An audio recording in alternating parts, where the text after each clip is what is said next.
Bonjour à tous, nous sommes actuellement avec Cécile Ferrando, directrice marketing et communication à Val d'Isère Tourisme, pour nous donner les nouveaux chiffres de cette semaine où on accueille justement la zone B et la zone C pour ces vacances de février. Bonjour Cécile. Bonjour Agathe. Alors quel est le taux d'occupation pour cette semaine?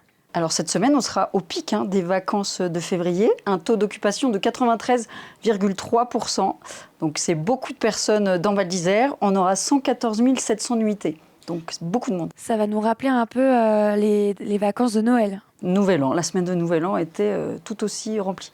Donc, c'est vrai comme j'en ai parlé tout à l'heure, on a les Français qui sont en vacances, donc qui vont la zone B dernière semaine et la première semaine de la zone C.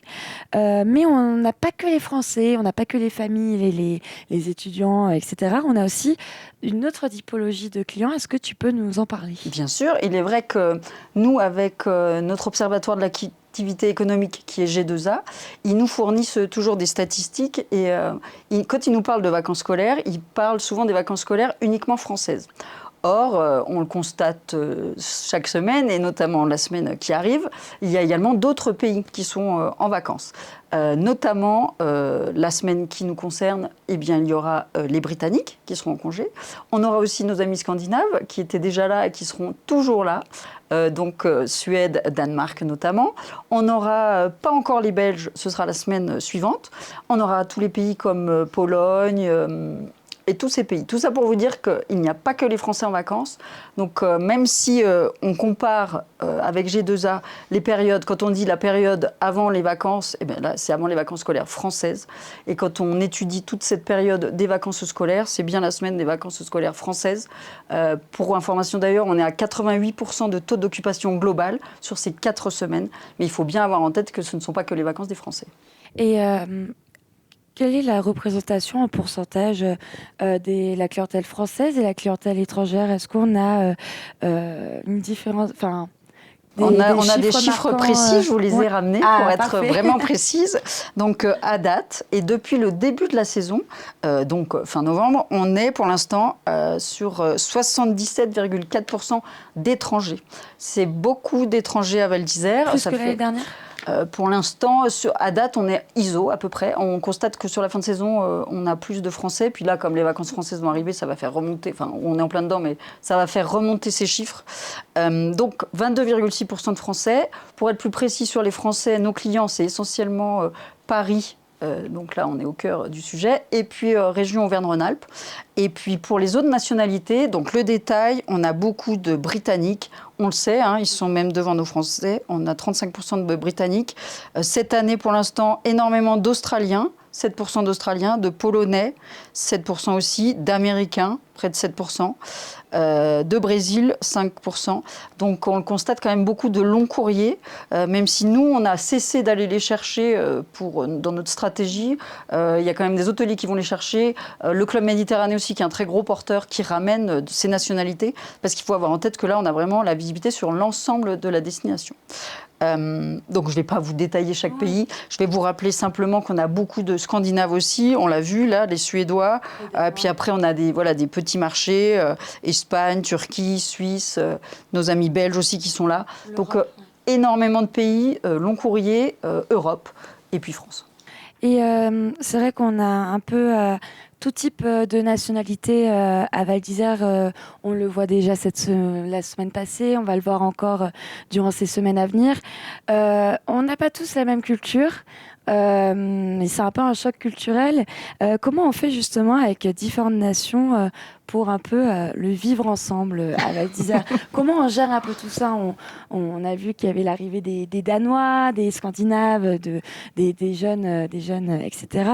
Comment on fait justement Alors déjà, j'aimerais bien rappeler, parce que nous, effectivement, à Val d'Isère Tourisme, on a des retours de certains clients qui nous disent « Ah, mais comment vous faites? Pourquoi vous acceptez ces types de clientèle ?» Là, je parle pour rentrer directement dans le sujet, parce que là, vous prenez des pincettes, mais je vais aller directement dans le sujet, parce qu'on a des retours un peu négatifs sur les jeunes clientèles de Scandinaves qui, il est vrai, parfois sont un peu trop alcoolisés et mettent du désordre sur la voie publique, dans les hébergements, les résidences ou sur certains lieux.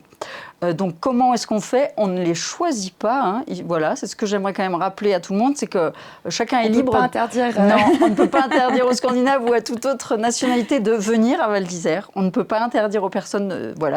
C'est la liberté. Hein. Chacun a le droit de venir en vacances. Du coup, il y a des échanges avec. Il y a des échanges quand même avec les tours opérateurs. Nous, pour les contenir ou pour savoir combien de personnes vont arriver, et puis pour les gérer, notamment à la gare routière, quand il y a ces grands bus de Scandinaves, notamment, puisqu'on est sur ce sujet-là, qui arrivent, eh bien, on sait combien il y a de personnes. Là, il est vrai que la semaine passée, on avait beaucoup de Scandinaves. On en avait 600 dans le village qui étaient jeunes. Et on a été dans l'obligation de les voir, de les briefer. On a vu leur manager. Enfin, quand je dis on, ce sont les forces de l'ordre, hein, parce qu'il y a vraiment eu des problèmes. Donc, ils ont été recadrés. Là, pour la semaine qui arrive, on comptabilise, je pense, 200 Scandinaves. Donc, il y aura moins de personnes. La semaine d'après, il y en aura à nouveau plus. Mais pour revenir à votre question, il est vrai qu'on n'a pas tous la même éducation. On n'a pas tous non plus le même encadrement. Ces jeunes, quand ils arrivent ici, ils sont un peu en libre... Voilà, ils sont libres, seuls. Ils ont quelques encadrants, mais pour eux, c'est la fête. Ils sont jeunes. La liberté. C'est la liberté. Ils se disent, super, on va faire du ski, parce que ce sont quand même des gens qui skient. Ils ont une culture ski dans ces pays scandinaves. Mais ils font la fête. Mais bon, on ne peut pas les empêcher. On ne peut que les encadrer, les éduquer. C'est ce qu'on essaye de faire. Et ça vous permet aussi d'avoir des échanges, des retours aussi avec les tours opérateurs pour justement améliorer pour les prochaines... C'est ce que nous avons fait. Nous discutons avec eux.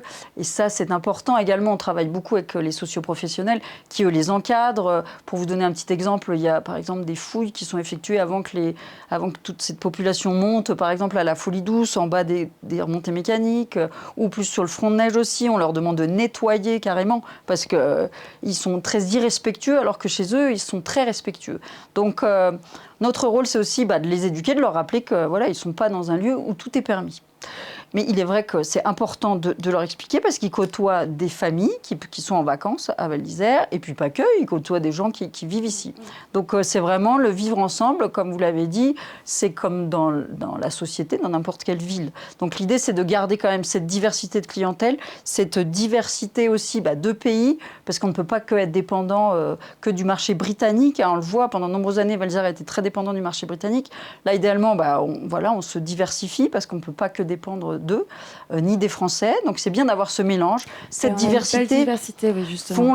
C'est la particularité de Val d'Isère aussi, c'est un melting pot et c'est intéressant de garder cette diversité de clients jeunes, de clients plus âgés, de personnes qui ont un fort pouvoir d'achat. Des familles, des amis. Voilà, et c'est bien et il faut garder cela. Alors chacun doit faire des efforts, mais l'important c'est que tout le monde passe de bonnes vacances et donc je souhaite de très bonnes vacances à tous les clients qui nous écoutent. Et on voit qu'il y a quand même une belle diversité et qu'il y a quand même une belle cohésion entre toutes les nationalités qui sont représentées ici à Val d'Isère. Donc c'est vrai que là, on aura encore d'autres nationalités qui vont aussi revenir ces prochaines semaines. En tout cas, merci beaucoup Cécile d'avoir été avec nous. Et puis on se dit à la semaine prochaine pour les nouveaux chiffres. Merci Agathe, à bientôt.